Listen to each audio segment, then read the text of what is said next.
सत्संगा जी प्रेम और सत्कार से कहना जी धन निरंकार जी। सत्संगा जी दास विनती कर रहा है, दास से कोई त्रुटियां हो जाए तो क्षमा करिएगा सत्संगा जी। सत्संगा जी होलिका दहन बहुत ही खास पर स्त्री का वास्ता, अगर क्यों नहीं आखिरकार होलिका दहन में स्त्रियां जाती हैं। होलिका दहन जो बुराई पर अच्छाई का विजय भी प्रतीक माना जाता है, भारतीय संस्कृति के अत्यंत महत्वपूर्ण स्थान जो कि रखा गया है। किंवदंतियों के अनुसार इस दिन भगवान विष्णु भक्त प्रहलाद की रक्षा हुई थी और राक्षसी अग्नि में भस्म हुई थी। लेकिन आपने कभी सोचा है कि क्यों कुछ स्थानों पर स्त्रियों, विशेषकर नवविवाहित स्त्रियों को होलिका दहन में शामिल नहीं होने दिया जाता? क्या इसके पीछे कोई आध्यात्मिक कारण है या यह केवल सामाजिक मान्यता है? क्या इस परंपरा को अनदेखी करने से कोई अनहोनी होगी? आइए जानेंगे पूरी सच्चाई मात्र इस वीडियो में। वीडियो को लास्ट तक देखिएगा। चैनल पर नए होंगे सब्सक्राइब कर लीजिएगा। आज हम जान के रहेंगे कि आखिरकार यह क्यों होता है, आखिर कौन सी विनाश होता है। निरंकारी विचार के माध्यम से समझेंगे सत्संग जी। एक कथा के माध्यम से जानेंगे, जिस कथा को सुनने के बाद आपकी हृदय कांप उठेगी, क्योंकि इसमें ऐसे अच्छे अच्छे विचार भी आपको सुनने को मिलेंगे। कैसे होती है नवविवाहित स्त्री सुधा ने होली दहन की परंपरा को चुनौती दी थी और उसके जीवन में जो हुआ पूरे गांव को झकझोर कर रख दिया। आइए कहानी को पूरा सुनते हैं। उत्तर प्रदेश के एक छोटे से गांव रामपुर में हर साल की तरह इस साल भी होली का त्यौहार बड़े ही धूमधाम से मनाया जाता है। गांव के लोग पारंपरिक रीति रिवाजों में जो कि सख्ती का पालन करते थे, अपने पूर्वजों की मान्यताओं को भी निभाते और मानते भी थे। गांव के बुजुर्गों का कहना कि नवविवाहित स्त्रियों को होलिका दहन देखने से बचना चाहिए, क्योंकि यह मृत पुराने अवसर का अंत, जो कि पुराने वर्ष का अंत का प्रतीक है और इसे देखने से शुभ शक्ति नहीं आती है, बल्कि विनाश शक्तियां नववधुओं को प्रभावित कर सकती है। लेकिन गांव की एक नवविवाहित स्त्री सुधा इस परंपरा को बिल्कुल नहीं मानती। वह कहती, भला क्या होता है, आइए मैं भी चलूंगी होलिका दहन। सुधा की हाल ही में शादी तो हुई थी और वह अपने पति राजेश के साथ ससुराल में पहली बार होली मनाने आई थी। जब गांव की अन्य स्त्रियां उन्हें समझाने लगी कि वह होलिका दहन में शामिल न हो, तो उसने पूछा, लेकिन क्यों? भगवान विष्णु ने स्वयं प्रहलाद जी की रक्षा की थी, फिर मुझे क्यों इससे दूर रखा जा रहा है? सुधा का पति राजेश इस परंपरा का समर्थन कर रहा था। उसने कहा, यह हमारे पूर्वजों की परंपरा है, यदि तुमने इसे तोड़ा तो अनहोनी तो पक्की होगी। लेकिन सुधा ने इसे अंधविश्वास मानते हुए कहा, यदि कोई दहन पवित्र है तो मैं इसे क्यों नहीं देख सकती? मैं इस बार इसमें जरूर आऊंगी, इसमें जरूर हिस्सा भी लूंगी। राजेश तो डर गया बेचारा। उसने गांव के पुजारी को इस विषय पर चर्चा भी कराई। गांव के महात्मा आनंद राम नामक एक सिद्ध महात्मा थे, जिनकी शक्ति और पूरे गांव में छाई हुई थी। लोग उन्हें जानते थे। यह सब चर्चा उनके कानों तक पहुंची।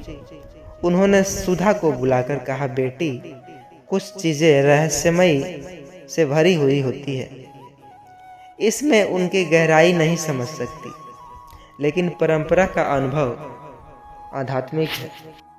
यदि तुमने इस नियम को तोड़ा तो बहुत ही अनहोनी होगी। इसके पीछे दुष्परिणाम आपको देखने को मिल सकते हैं। सुधा लेकिन नहीं मानी। उसने हंसते हुए कहा, बाबा, क्या आप भी इस अंधविश्वास को मानते हैं? यदि मैं होलिका दहन में जाऊंगी तो क्या मेरे साथ कुछ बुरा होगा? महात्मा जी, आनंद राम ने गहरी सांस ली और बोले, कर्मों का फल समय पर मिलता है। यदि तुमने परंपराओं का अनादर किया तो इसका परिणाम जरूर मिलेगा। गांव के लोग अब डर गए थे। फागुन पूर्णिमा की रात पूरे गांव होलिका दहन के दिन एकत्रित हुए थे। गांव के लोग अग्नि प्रज्वलित करने के लिए लकड़ियां और गोबर के उबले लेकर आए थे। पुरुष जो कि होलिका दहन की परिक्रमा कर रहे थे और स्त्रियां घरों में रहकर पूजा कर रही थी। लेकिन सुधा जो अपनी जिद पर अड़ी रही, होलिका दहन के दिन होलिका दहन के लिए बाहर से निकल गई। गांव के लोग घबराने लगे। किसी ने कहा, सुधा वापस आओ, घर पर आओ, वापस ऐसा मत करो। लेकिन सुधा तो अडिग रही। वह तो बोली, मैं जाकर रहूंगी। जैसे ही होलिका में अग्नि प्रज्वलित हुई, अचानक उसके साथ अजीब घटनाएं हो गए। अंधेरा छा गया सत्संग जी और हवाएं तेज बहने लगी। आग की लपटें अचानक ऊंची उठने लगी, जैसे माने देवीय शक्तियां प्रकोप हो रही हो। सुधा तो शरीर से कांप उठी, वहां जमीन पर गिर भी पड़ी। गांव के लोग डर गए और महात्मा आनंद राम को देखने लगे। संत ने अपने आंखें बंद की और ध्यान में चले गए। उन्होंने कहा, यह अशुभ संकेत तो है। सुधा ने नियम तो जो तोड़ा है, लेकिन यदि वह सच्चे मन से क्षमा मांगती है तो उसे मुक्ति पथ से मिलेगी। सुधा अब दर्द में थी। उसने डरते हुए कहा, मैंने तो गलती की, मुझे क्षमा करे। महात्मा आनंद राम ने गांव के पुजारी से कहा, गाय के गोबर और गंगाजल से सुधा को शुद्धिकरण किया जाए, अन्यथा यह नकारात्मक ऊर्जा इसे पूरी तरह घेर लेगी। गांव की स्त्रियां गंगाजल और गोबर लेकर आई थी सुधा पर छिड़काव करने। अचानक हवाएं ठंडे पड़ गए, शांत हो गए। सुधा का शरीर हल्का महसूस होने लगा और उठकर बैठ गई, जैसे मानो स्त्री जो थी प्रहलाद को लेकर के बैठी थी राक्षसिनी, वह जलकर भस्म हो गई। उसी का प्रकोप। अगले दिन गांव में एक विशेष सत्संग आयोजन किया गया, जो कि महात्मा आनंद राम प्रवचन भी दिए। होलिका दहन एक आध्यात्मिक प्रक्रिया है जिसमें ऊर्जा का प्रवाह होता है। स्त्रियां विशेष रूप से नवविवाहित अत्यंत संवेदनशील होती है और इस ऊर्जा से प्रभावित हो सकती है। कोई भी परंपरा कारण बनाए बिना इसे तोड़ने से जीवन में नकारात्मक तो असर आता ही है। गांव के लोग अब इस परंपरा को पूरी तरह से मानने लगे। सुधा ने स्वयं आकर कहा, मैंने तो गलती की थी, अब से मैं परंपराओं का सम्मान जरूर करूंगी और अगली पीढ़ी को यह भी सीख दूंगी कि गांव वालों की महात्मा अनंत राम के चरणों में प्रणाम करें और इस सत्य को स्वीकार करें, परंपराओं का सम्मान करें, और क्योंकि वे अनुभव और आध्यात्मिक शक्ति पर आधारित होती थी। होलिका दहन तो एक अनुष्ठान नहीं बल्कि ऊर्जा संतुलित का पर्व है। स्त्रियां विशेषकर नवविवाहित इस रात घर में रहकर पूजा करें, इस जिससे उनके परिवार जो कि परिवार की रक्षा हो सके, अध्यात्म और विज्ञान का संतुलन बना रहे। यदि कोई परंपरा अनुचित लगे तो समझने का प्रयास करें, अंधविश्वास न बने। निष्कर्ष यह है कि कथा से स्पष्ट होता है कि यदि हम परंपराओं का सम्मान करेंगे तो हमें आशीर्वाद तो जरूर मिलेगा, और हमें यदि उसका एहसास जो कि हुआ तो उसमें दुष्परिणाम भी भुगतना होगा। अब यह आपके ऊपर है कि क्या आप परंपराओं का मानेंगे या सुधा की तरह पहले जैसे गलतियों को पछताएंगे। सत्संग जी, प्रेम और सत्कार से कहना जी, ध्यान निरंकार जी। वीडियो तनिक भी पसंद आई हो तो चैनल पर रहूँगा सब्सक्राइब करिएगा और इस वीडियो को लोगों के साथ व्हाट्सएप के जरिए शेयर ज़रूर करिएगा, ताकि वे भी गलती से बच सके। सत्संगत जी प्रेम से कहना जी, धन निरंकार जी। सत्संगत जी, होली तो बहुत ही करीब है, लेकिन जो कि बात ऐसा है, निरंकारी सत्संग जो हम लोग होते हैं होलिका के दिन, होलिका हिंदू का धर्म जो कि एक महत्वपूर्ण पर्व है, जो बुराई पर अच्छाई की विजय प्रतीक है। इस दिन पूरे भारत में भक्तगण भगवान विष्णु की और प्रहलाद की भक्ति करते हैं और राक्षसी होलिका के अंत का उत्सव मनाते हैं। लेकिन क्या होगा यदि कोई व्यक्ति इस शुभ अवसर पर शामिल न हो? क्या इससे उसके जीवन में नकारात्मक शक्तियाँ जो कि प्रवेश करती है उसका विनाश होता है? क्या ऐसा कुछ होता है? आइए निरंकारी विचार के माध्यम से पूरी सच्चाई समझते हैं। सत्संगत जी, वीडियो को पूरा देखिएगा। चैनल पर नए होंगे सब्सक्राइब जरूर से कर दीजिएगा। आइए एक कथा से हम जानेंगे कि लोग होलिका दहन में जो भाग नहीं लेते हैं उनके जीवन में क्या प्रभाव पड़ता है और क्या सच में विनाशकारी साबित होता है। तो पूरा वीडियो को देखिएगा। चैनल पर नए होंगे सब्सक्राइब जरूर से कर लीजिएगा।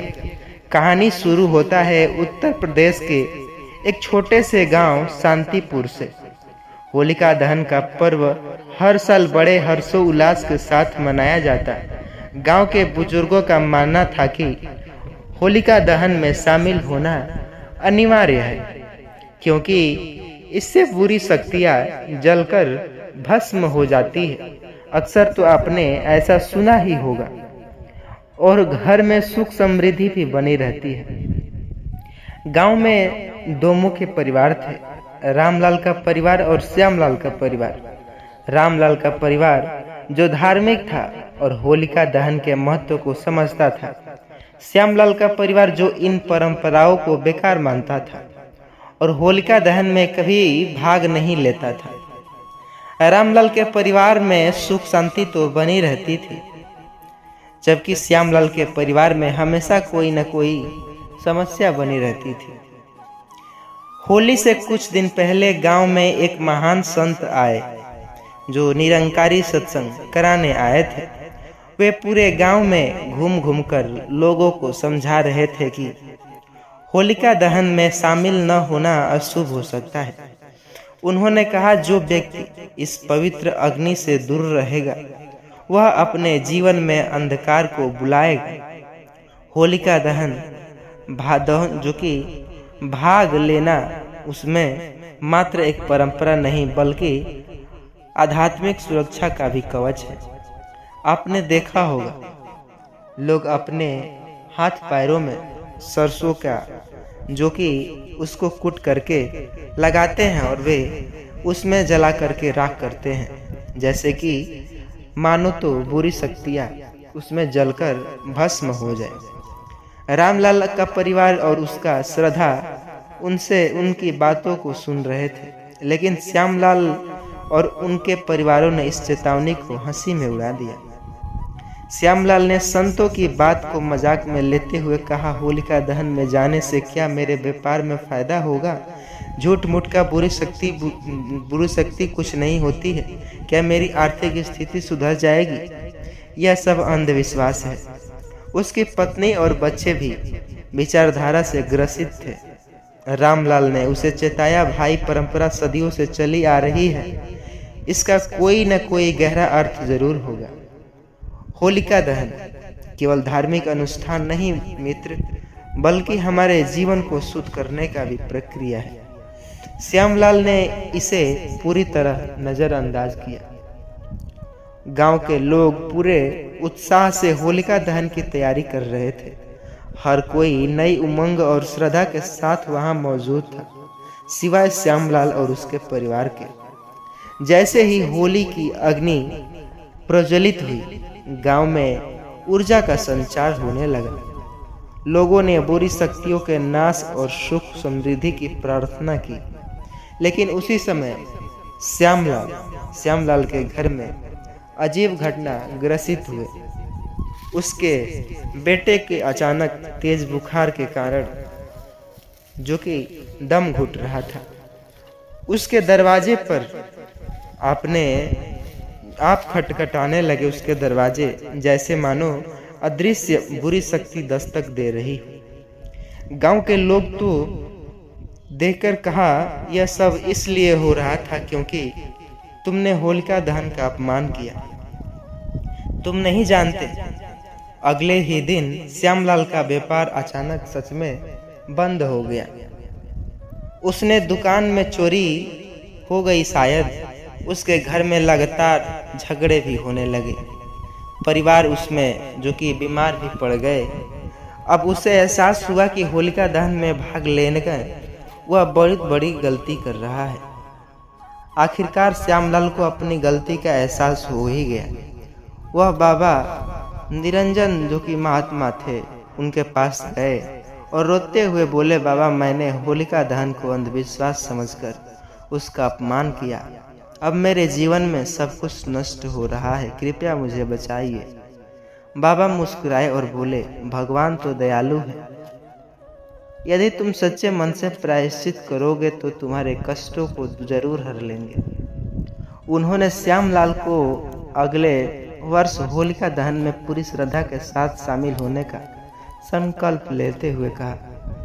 अगले वर्ष होली से पहले श्यामलाल ने अपने घर की सफाई तो की, संकल्प भी लिया वह इस बार होलिका दहन में अवश्य जाएगा। उसका बेटा पूरी तरह से स्वस्थ हो गया, व्यापार फिर से शुरू किया और चलने लगा। उसके घर में शांति लौट आई। श्यामलाल ने अब यह मान लिया था कि होलिका दहन मात्र एक अनुष्ठान नहीं, बल्कि जीवन में शुद्धि का, समृद्धि का स्रोत है। इस कथा से स्पष्ट होता है कि होलिका दहन में शामिल होना कितना अनिवार्य है। होलिका दहन नकारात्मक ऊर्जा को समाप्त करता है। इस ऊर्जा में जीवन सकारात्मकता और धन समृद्धि आती है। जो लोग अंधविश्वास मानकर भाग नहीं लेते, वे नज़रअंदाज दुर्भाग्य को आमंत्रित कर लेते हैं। तो अगली बार जब होली दहन हो तो आप क्या करेंगे? क्या आप श्यामलाल की तरह अपनी पूरी गलती सीखेंगे या फिर से रामलाल की तरह पहले से ही परंपराओं का पालन करेंगे, सुख समृद्धि का मार्ग अपनाएंगे? निर्णय आपके हाथों में है। प्रेम और सत्कार से कहना जी, धन निरंकार जी। चैनल पर नए होंगे सब्सक्राइब जरूर से कर लीजिएगा और इस वीडियो को व्हाट्सएप के जरिए सभी मित्रगण के पास शेयर करिएगा, अपने फैमिली में